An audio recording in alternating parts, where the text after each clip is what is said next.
वेदोत्सवायै परिपूर्ण सिन्धुम् रूपं सदायै भवनेत्रतुल्यम् ज्ञानो सदाय भवतां भवनेकलक्ष्मी प्राणोच्छ्वास भवतां भवदिव्यरूपम्। आज के प्रवचन का प्रारंभ मैं वेदव्यास के इस श्लोक के माध्यम से कर रहा हूं। मेरी आवाज आ रही है? आपके पीछे हाथ उठाइए जहां तक आवाज आ रही है। ठीक है।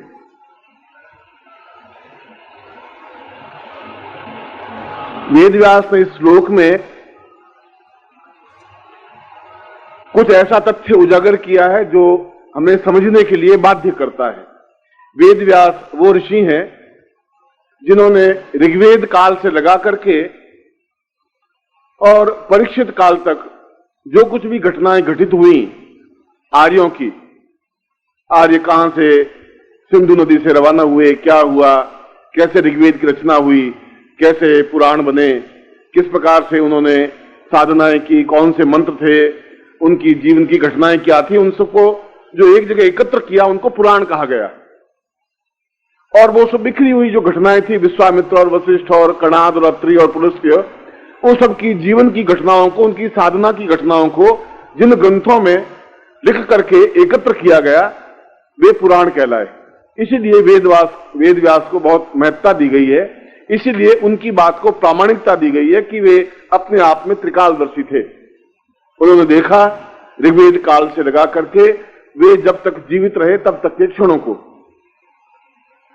इस श्लोक में भी ऐसी एक बात संपादन की गई है, द्वापर युग के कृष्ण की बात।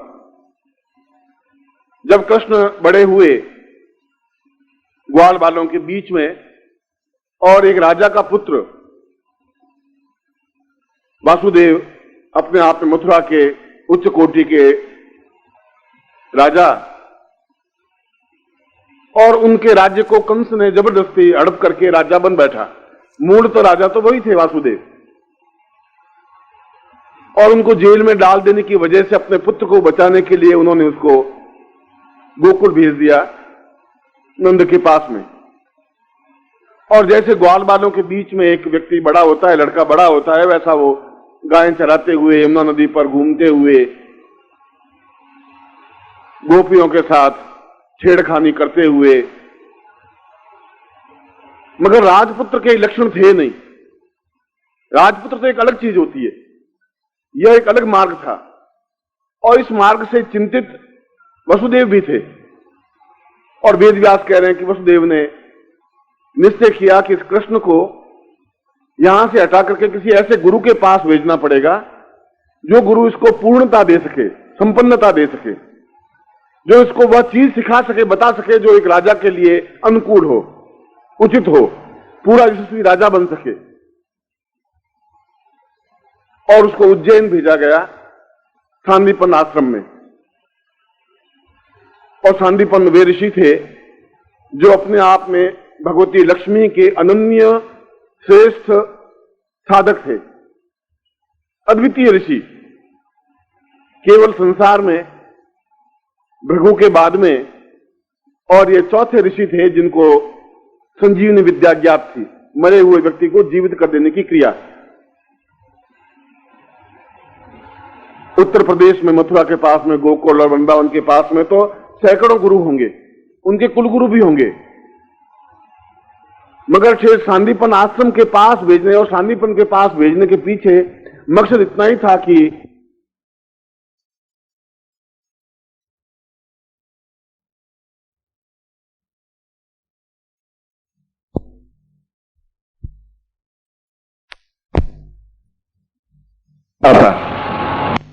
अगर वो जो तारों की तरह टिमटिमाए, ऐसे 1000 पुत्र भी मुझे नहीं चाहिए। इसकी अपेक्षा तो मैं एक पुत्र ही ज्यादा चाहता हूं जो सूर्य के समान प्रखर तेजस्वी हो, विदीप्यमान हो, चमकीला हो, रोशनी युक्त हो। 1,00,000 तारे भी क्या करेंगे आकर के। और मैं तुम्हें ऐसा सूर्य बनाने के लिए सांदीपन के पास भेज रहा हूं दो बातों के लिए। मेरी इच्छा है कि तुम वहां, सैकड़ों गुरु तो हैं, मगर लक्ष्मी से संबंधित अद्वितीय मंत्र और साधनाएं और सिद्धियां केवल सांदीपन के पास में। और जब तक घर में लक्ष्मी प्राप्त नहीं हो पाएगी, तब तक जीवन में पूर्णता भी नहीं प्राप्त हो पाएगी। जीवन एक अधूरा अधूरा सा रहेगा, मरा हुआ सा आदमी रहेगा, चाहे वह राजा हो, चाहे सामान्य व्यक्ति हो, चाहे गृहस्थ हो, और चाहे सन्यासी हो, चाहे योगी हो। अगर सन्यासी का बहुत बड़ा आश्रम नहीं है, मठ नहीं है, 5000 शिष्यों को भोजन कराने की क्षमता नहीं है, तो मठ भी उजाड़ रहेगा, वो भी जीवन में सफलता नहीं पा सकता। और दूसरी पंक्ति में वासुदेव ने कहा कि कृष्ण, ये मत समझो कि लक्ष्मी आसानी से प्राप्त हो जाती है। पुरुष पुरातन की वधु क्यों न चंचला होए। लक्ष्मी एक जगह टिकती नहीं। आज मेरी जेब में 100 रुपए हैं, अभी ये केवी द्विवेदी आएगा, मैं 40 रुपए उसको दे दूंगा, तो लक्ष्मी मेरे पास निकल के केवी द्विवेदी के जेब में चली जाएगी। और वो पुष्पों का हार खरीदने के लिए जाएगा तो 20 रुपए वहां से निकाल करके तीसरे के हाथ में चले जाए, लक्ष्मी उसके हाथ में चली गई। लक्ष्मी एक जगह टिकती नहीं। आपके जगह आपने 100 रुपए मुझे भेंट चढ़ाएंगे, आपके पास से लक्ष्मी मेरी जेब में आ गई। लक्ष्मी बराबर चलती रहती है, और इसलिए चलती रहती है कि पुरुष पुरातन की वधु, वह विष्णु की पत्नी है, विष्णु बुढ़ा है, बहुत प्राचीन है, और प्राचीन या बुढ़े व्यक्ति के पास में जवान औरत नहीं रह सकती कृष्ण, इसलिए वो चंचला रहेगी रहेगी। इसको काबू में रखना आसान नहीं है, बहुत कठिनाई है। और यदि उसको काबू में रखना है तो कुछ मंत्रों के माध्यम से ही बांध सकते हो, साधना के माध्यम से बांध सकते हो। नारी को वश में करना आसान है ही नहीं। अजानो रावण और लंका और कंस सैकड़ों पैदा हो गए और मर गए। द्रौपदी एक अकेली पैदा हुई, महाभारत युद्ध करवा के चली गई, लाखों लोगों को मरवा दिया। बैठे रहो तुम, गीत गाते रहो। एक ही औरत थी, महाभारत युद्ध द्रौपदी की वजह से हुआ। राम रावण लड़ते ही नहीं बेचारे, केवल एक सीता पैदा हुई और पूरा रामायण समाप्त कर दिया, रावण के वंश को समाप्त कर दिया। एक नारी भी बहुत कुछ कर सकती है वास्तव, तुम सामान्य मत समझो बात को। और इसीलिए मैं तुम्हें सांदीपन के पास भेज रहा हूं कि तुम वहां एक यशस्वी और सूर्य के समान उद्भट, उज्जवल और अनुपमीय लक्ष्मीपति बन सको। ऐसा साम्राज्य कि तुम्हारे मुकाबले में कोई साम्राज्य नहीं हो। इस श्लोक में 2-3 बातें स्पष्ट हुई। वह उसके एक अनुभव की बात थी कि एक तो यह कि बिना साधनाओं के लक्ष्मी प्राप्त नहीं हो सकती, परिश्रम से लक्ष्मी प्राप्त नहीं हो सकती। जैसा कि कल भी मैंने आपको समझाया, आप परिश्रम करके तो केवल दिन भर में 100, 200, 250, 500 रुपए कमा सकते हो, उससे जीवन में यशस्वी नहीं बन सकते, सूर्य के समान तेजस्वी नहीं बन सकते, बिरला टाटा नहीं बन सकते। और दूसरा यह कि साधना करने पर भी लक्ष्मी को कंट्रोल करना, नियंत्रित करना बड़ा कठिन काम है। वह इतना आसान नहीं है। वह तो एक जगह से दूसरी जगह, तीसरी जगह घूमती रहती है, उसको अपने आप में बांध करके रखना संभव नहीं है। इसीलिए विश्वामित्र ने कहा था कि मैं इतने सालों तक तेरी साधना करने के बावजूद भी अगर तू नहीं आई है, तब मैं तंत्र प्रयोग करूंगा और मैं उस स्थिति को लाके खड़ा कर दूंगा। तुझे मेरे घर में आना ही पड़ेगा और मेरे घर में रहना ही पड़ेगा।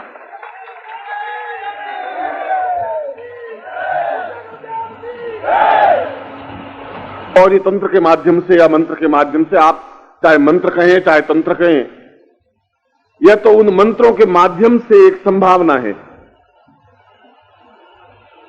और जिस प्रकार से नंद किशोर ने आपको एक भगवान शिव की बोलो रे बेलियां अमृतवाणी, अमृतवाणी का मतलब है कि अंदर से आप कर्कश वाणी में नहीं बोले, अमृतवाणी में बोले। अमृत का मतलब एक अभ्रंश शब्द है अमृत का।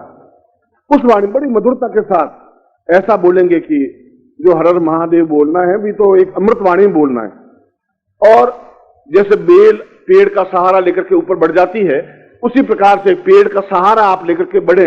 बेलियों का शब्द यह है, बेल।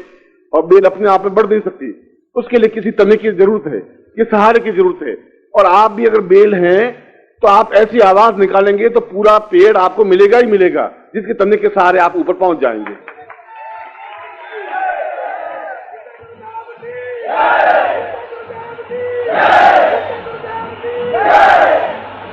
और हर हर वाणी का तात्पर्य यह था कि हर का मतलब है नाश करना, समाप्त करना, हरण करना। जो भी मेरे पाप हैं, मेरे दोष हैं, मेरे छल हैं, मेरे कपट है, मेरी न्यूनता है, मैं साधना नहीं कर पाता हूं, उसका हरण हो जाए, समाप्त हो जाए और मैं अमृत वाणी युक्त बोल सकूं, साधनाएं कर सकूं। और इस प्रकार का शब्द जब तक आपके हृदय से पूर्ण उच्छ्वास के साथ, पूर्ण प्राण चेतना के साथ, क्योंकि अभी जब आप बोलते हैं तो केवल अपने होठों से बोलते हैं, बहुत जोर लगा देते हैं तो गले से बोलते हैं, प्राणों से नहीं बोल पाते। और प्राणों से बोलने वाला व्यक्ति यहां से जब बोलता है तो पूरे ब्रह्मांड में बात गूंजती है, केवल भिलाई में गूंजने से कुछ नहीं होगा। आप बोले और पूरा ब्रह्मांड नहीं सुने तो फिर जीवन का कोई अर्थ नहीं होता, जीवन का कोई महत्व नहीं होता, फिर देवता नहीं सुन पाएंगे। क्योंकि लक्ष्मी तो क्षीर सागर में विष्णु के भगवान के पास बैठी हुई पैर दबा रही है और पानी बह रहा है, वो भी बंबई बहुत दूर है यहां से, कहां तक तुम्हारी आवाज पहुंचेगी? भिलाई के बाहर ही नहीं पहुंच पाएगी तो लक्ष्मी तक नहीं पहुंच पाएगी।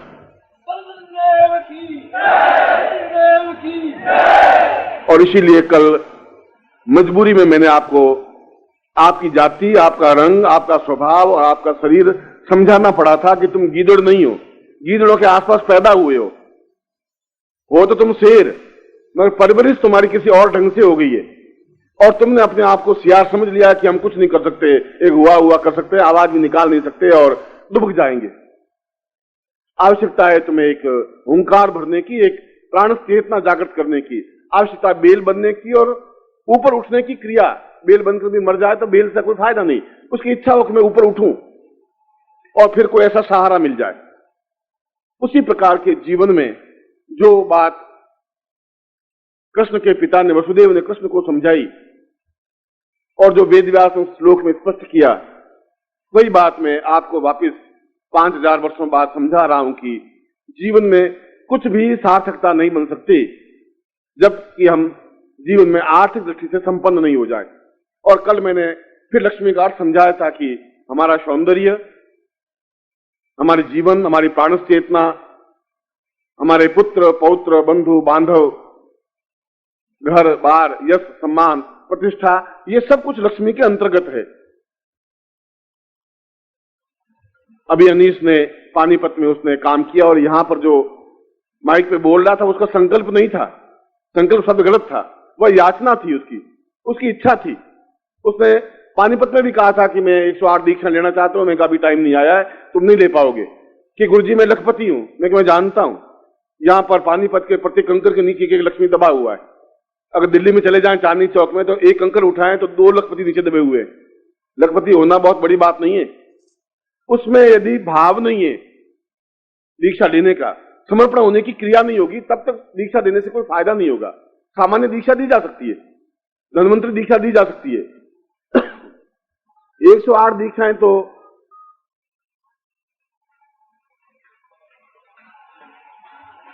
देने का तात्पर्य है कि उस व्यक्ति को विश्वामित्र बना दिया जाए। 108 दीक्षा देने का तात्पर्य उसको संजीवनी और सांदीपन बना दिया जाए। 108 दीक्षाएं इतनी सामान्य सहज क्रियाएं नहीं है, वह तो एक बहुत बड़ा सौभाग्य शिष्य का हो कि उसमें भावनाएं जगे, और उसकी भावनाएं जगने से गुरु नहीं दे सकता, देता ही नहीं है। वह तो जुलाई के बाद में जहां जहां भी जाता हूं जाता पीछे आता ही है, केवल इसी भावना से आता है, हर जगह यही कहता है कि मुझे अब टाइम आ गया है। मैं कभी टाइम नहीं आया तुम्हारा, जब टाइम आएगा मैं तो समझा दूंगा। साथ में रुपए लेके आता है कि ये रुपए लीजिए, अब दीक्षा शुरू करिए। मैं ऐसा रुपयों की जरूरत नहीं है, ऐसी दीक्षा नहीं दी जाएंगी। मगर उसकी याचना है, एक इच्छा है, और जब बलवती इच्छा होती है तो चीज प्राप्त होती ही है।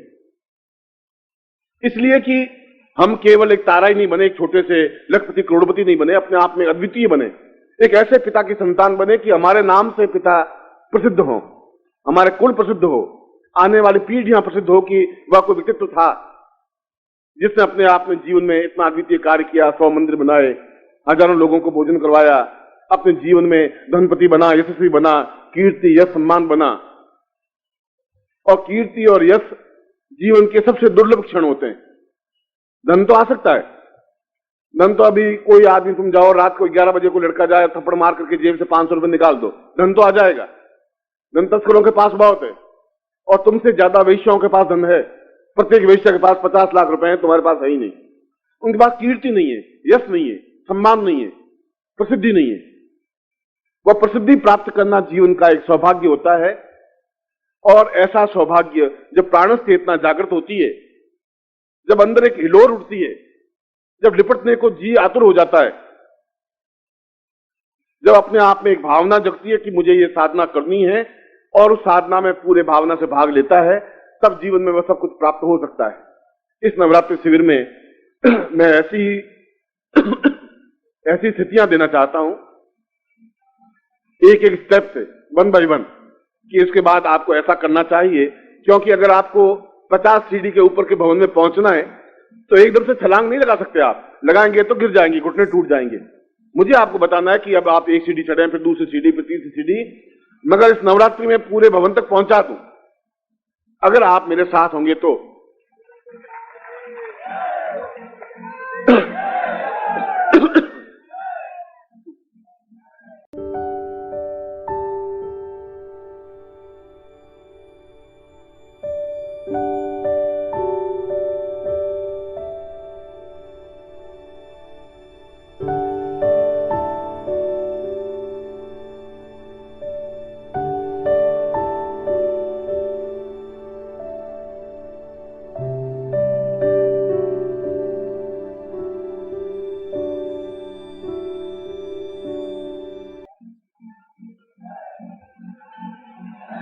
ये तो यहाँ का एक मौसम है। और भिलाई नगर में मेरा सौभाग्य है कि मैं कम से कम अभी तक 25 करोड़ मच्छरों के संपर्क में आ चुका हूं, और भी मुझे अभी 9 दिनों में काफी कुछ सौभाग्य मिलेगा। और मैं उन सभी मच्छरों से जहां भी सोता हूं, चलता हूं, उठता हूं, बैठता हूं, तो वो गुनगुनाते रहते हैं गीत। मैं सोचता हूं कि ये ब्रह्मांड की दुनिया यहाँ कहां आ रही है, कैसे आ रही है। मगर भिलाई नगर वाले बहुत मजबूत हैं, बहुत क्षमतावान है कि जिंदा है उन मच्छरों के बीच में भी, इसलिए उसका एक इफेक्ट तो शरीर को पड़ेगा ही। और ऐसी स्थिति में एक पारदेश्वरी साधना संपन्न की जाती है, जो आपने उस लक्ष्मी को प्राप्त किया है जो पारस से निर्मित है। एक पारदेश्वरी सिद्धि के माध्यम से सब कुछ प्राप्त नहीं हो पाएगा। एक पारदेश्वरी के माध्यम से हम धन का एक रास्ता बना सकते हैं, लक्ष्मी प्राप्ति हो सकती है। एक व्यक्ति मजदूर भी होता है, उसकी 2 आंख, नाक, कान ही होते हैं। एक आदमी उससे ज्यादा बिजनेसमैन होता है, उसके भी 2 आंख, नाक, कान ही, दोनों एक जैसे ही होते हैं। फिर विद्वान होता है, उसकी नाक, कान, आंख ही होते हैं। एक अत्यंत करोड़पति होता है, उसके भी वैसे आंख, नाक होते हैं। एक संत होता है, शरीर तो सबका एक जैसा है, उसमें प्राण चेतना कितनी भरी हुई है, उसमें कितना जीवन शक्ति है, उसमें कितना पूर्णता है, वो अलग अलग स्थितियां हैं।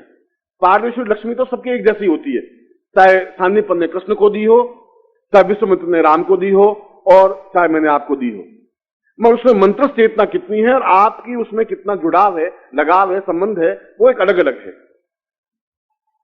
मैं आज वैसी ही साधना व प्रयोग जो मैंने कल आपको कहा था, उस प्रयोग को संपन्न करवा रहा हूं। और ये प्रयोग यदि रिकॉर्ड होता हो तो रिकॉर्ड करना चाहिए, क्योंकि ये शब्द, ये दुनिया, ये मंत्र दूसरी बार जीवन में प्राप्त हो नहीं पाएंगे। और मैंने जीवन में ये सौगंध खा रखी है कि एक प्रयोग दूसरी बार नहीं कराऊंगा, कहीं पर भी, पिछले 50 सालों में भी।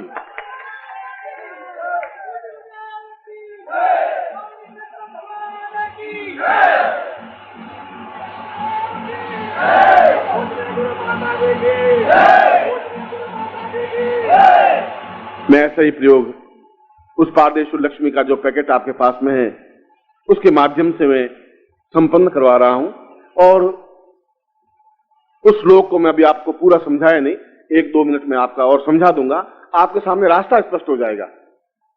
और जब उन्होंने साधना कृष्ण ने की सांदीपन के आश्रम में भी, 1 बार, 2 बार, 3 बार और 4 बार और 5 बार, और 5 बार के बाद भी जो सफलता नहीं मिल पाई, तो कृष्ण ने झुंझला करके कहा कि क्या बात है, आपके आश्रम में आप जैसे गुरु समर्थ व्यक्ति के पास में मैं बैठा हूं, आप साधना सिखा रहे हैं और मैं सिद्धि प्राप्त नहीं कर पा रहा हूं, कारण क्या है।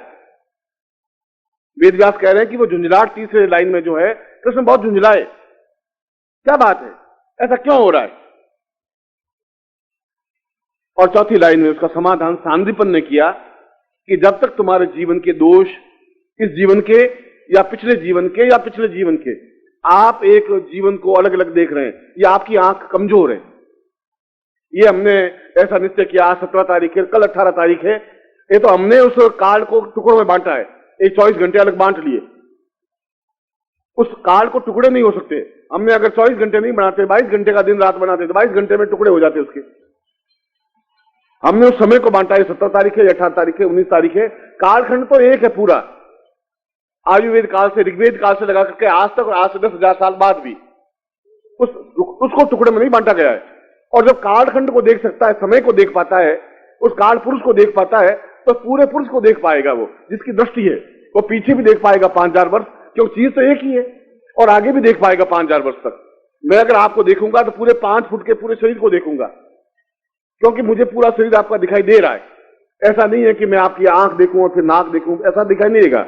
यदि आपका छोटी सी कोई धुंधली चीज है, तो धुंधली चीज से तो आप यूं, अगर बुढ़ी 70 साल का कोई बुढ़ा है तो आंख झुंझला कर कहेगा कि बेटा तेरा चेहरा झुंझला दिखाई दे रहा, आंखें दिखाई दे रही हैं और ऐसा, और तेरे बाल कैसे हैं, उसको उतना ही दिखाई दे रहा है, तो उसकी आंख धुंधली है। वो तो 5 फुट का पूरा है ही, आपकी आंख धुंधली हो सकती है, इसलिए आपको वह पूरा काल पुरुष दिखाई नहीं दे।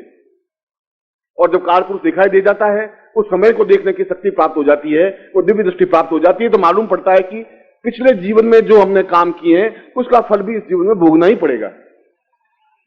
उससे पिछले जीवन के भी कर्म हमारे साथ में। मैं जब बार बार बिरला या टाटा का नाम लिया तो क्यों लिया? उन्होंने इस जीवन में कोई ऐसा बहुत काम किया कि नहीं किया, मगर पिछले जीवन में जरूर उन्होंने कुछ काम किया होगा जिसका पुण्य फल इस जीवन में भोग रहे हैं। इस जीवन में जिन्होंने, एक ब्राह्मण है, बहुत सदाचारी है, बहुत सात्विक है, रोज भगवान का भजन करने वाला है, और उसके जब 22 साल की उम्र में उसका लड़के की मृत्यु हो जाती है, और समझ नहीं पाता कि भगवान का जहां है ही नहीं, वो बहुत झुंझला जाता है, कहां भगवान है? मेरे जैसा सदाचारी, कभी झूठ नहीं बोला, कभी पाप नहीं किया, क्यों 22 साल का एक लड़का मेरे कंधों पर उठ के चला गया? उसको यह ज्ञात नहीं होता कि ये कोई कर्म तुम्हारे पिछले जीवन के भी है। इसलिए सांदीपन कह रहा है, कृष्ण जब तो पिछले जीवन के कर्मों के फल जो तुमने अच्छे किए बुरे किए, अच्छे फल किए तुम राजा के यहां जन्म लिया, और अच्छे फल किए तो मेरे पास पहुंच गए। अगर बुरे कर्म है तुम्हारे कुछ, तो उसकी वजह साधना में सिद्धियां नहीं मिल रही है।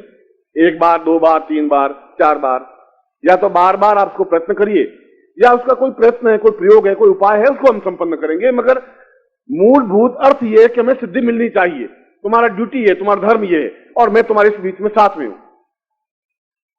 और वेद व्यास ने उस पंक्ति में, उस श्लोक को मैंने इसीलिए आपके सामने रखा था कि उसके उस प्रयोग को संपन्न कराने के प्रायश्चित प्रयोग जो करवाया, जिसके माध्यम से उसके जीवन की न्यूनताएं, वो चाहे कृष्ण हो, चाहे राम हो, चाहे बुद्ध हो, चाहे महावीर हो, महावीर के कानों में भी कीलें ठोकने वाला कील, लोहे की कील गाड़ी गया और खून की फवारे बहाई दिए, वह तो उनके जीवन के भोग थे।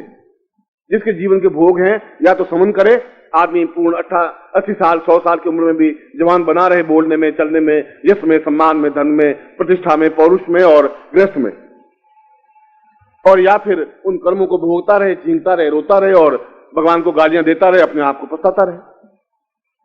यह तो एक प्रासंगिक बात है कि मैं उस प्रायश्चित कर्म को भी मैं आपको समझाऊंगा कि हम पिछले जीवन के, इस जीवन के ये दोष है और हैं ही।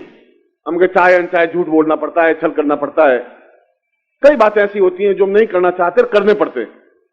वह तो बात की बात है, मैं उस प्रसंग को भी कभी आपको समझाऊंगा, मगर अभी तो मैं पारदेश्वर लक्ष्मी की साधना प्रयोग संपन्न करवा रहा हूं, और यह भी समझाऊंगा कि दोपहर को उस प्रायश्चित प्रयोग के लिए आपको क्या करना है, जिससे कि आपको ये पारदेश्वर लक्ष्मी का प्रयोग समझाऊं और मैं चला जाऊं और आपको सफलता मिले ही नहीं, तो ऐसे में गालियां खाने वाला व्यक्ति नहीं हूं, ऐसा मैं चाहता भी नहीं हूं। मैं चाहता हूं तुम्हें यश मिले।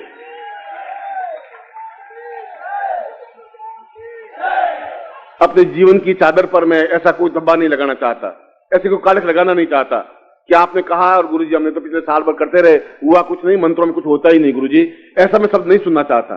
यदि उसमें सांदीपन ने साफ कहा है कि ऐसा तुम्हें करना है, तो कृष्ण ऐसा किया, वो करे या नहीं करे। और यदि आपको सिद्धि देनी है तो या तो आप आर्दव साधना करेंगे, और एक बार में सफलता नहीं मिले तो प्रायश्चित प्रयोग करना ही पड़ेगा आपको, और करना चाहिए, जिससे कि जीवन में आपको जो कुछ प्राप्त होना है वो प्राप्त होना ही चाहिए, और प्राप्त हो। यही एक तने का महत्व है, और यही बेल का महत्व है कि वो उसे लिपटे और लिपट करके ऊपर बढ़े। यह पेड़ का एक संदेश है, उस लताओं के नाम, बेल के नाम या शिष्यों के नाम गुरु के द्वारा। मैं आपको अब उस प्रयोग के लिए आप अपने पैकेट को, जो आपके सामने पैकेट है, खोल दीजिए, और उसमें जो सिद्धि फल है, पारदेश्वर लक्ष्मी है, उसको बाहर निकालिए, रखिए।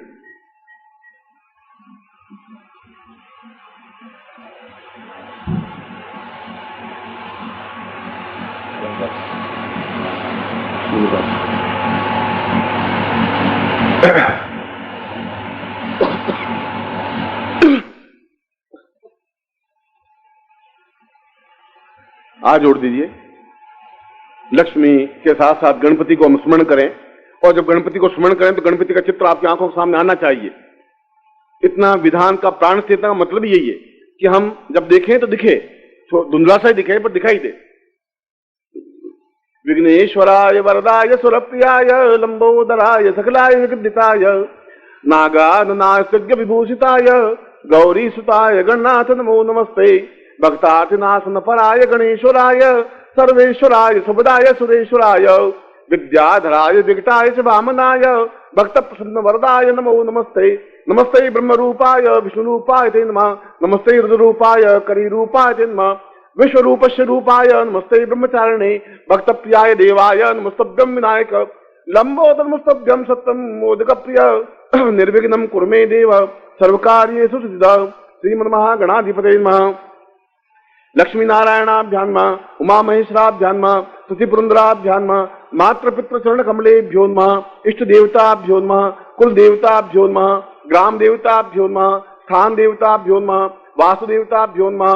वाणी गर्भाभ्यां नमः। सती पुरंदराभ्यां नमः। सर्वेभ्यो देवेभ्यो नमः। सर्वेभ्यो ब्राह्मणेभ्यो नमो नमः। तत्रादोषां पादेषु लक्ष्मीतां पुरुषभ्यं संपर्दे शिखा बंधनम। अब चोटी के गांठ लगाइए, या जहां चोटी का स्थान है वहां स्थान पे हाथ लगा दीजिए। ओ मानस्तो कितना ए मान आयुषमानो गोखुमानो अश्वे कुमानो वीरांद्र भामिनो वधिरे अग्निस्वा महे तत्रादो स्वास्थ्य आज्ञा चिकन तिलकम कुरियात। अपने हाथ से तिलक करिए, ऐसा भान करिए जैसे आप तिलक करें। नमो सुनंताय सहस्रमूर्तये सहस्रपादाक्ष रूपावे सहस्र नामने पुरुषाय शाश्वते सहस्र कोटि युग धारणे नमः। गंधाम पांतो तत्रादु पुरुषाम अथोस्मानम सूर्यम प्रणम्य। सूर्य को प्रणाम करिए।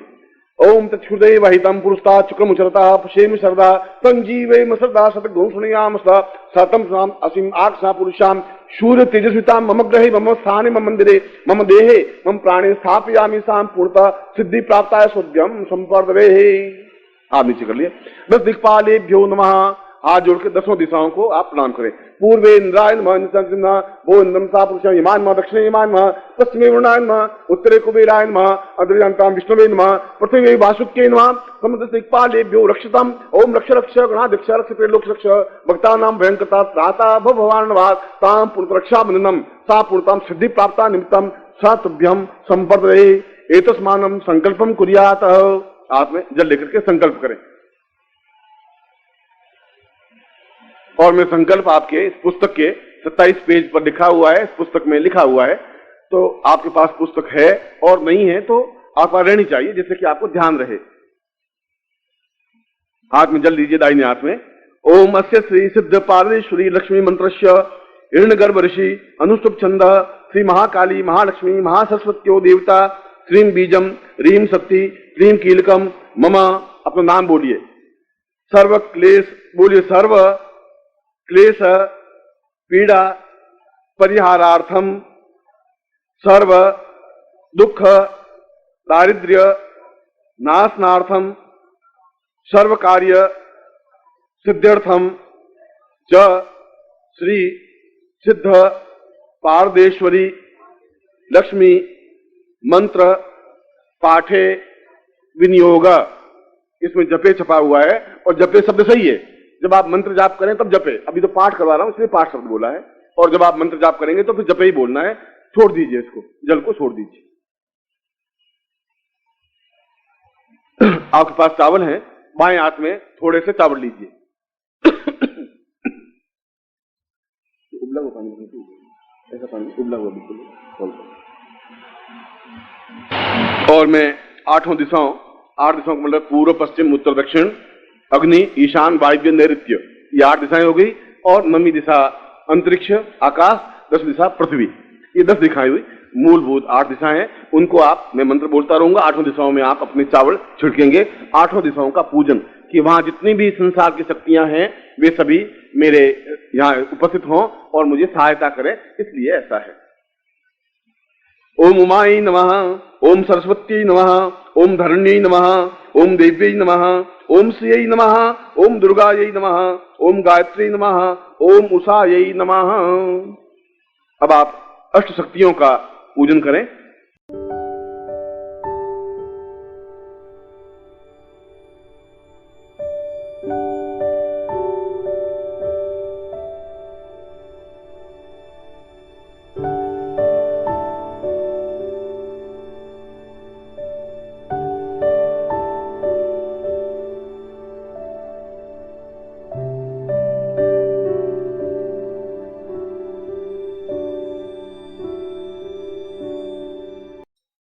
ओम परम तत्वाय नारायणाय गुरुभ्यो नमः। ओम ह्रीं मम प्राण देह रोम प्रतिरोम चैतन्य जाग्रय ह्रीं ओम नमः। ओम भूर्भुवः स्वः तत्सवितुर्वरेण्यं भर्गो देवस्य धीमहि धियो यो नः प्रचोदयात्।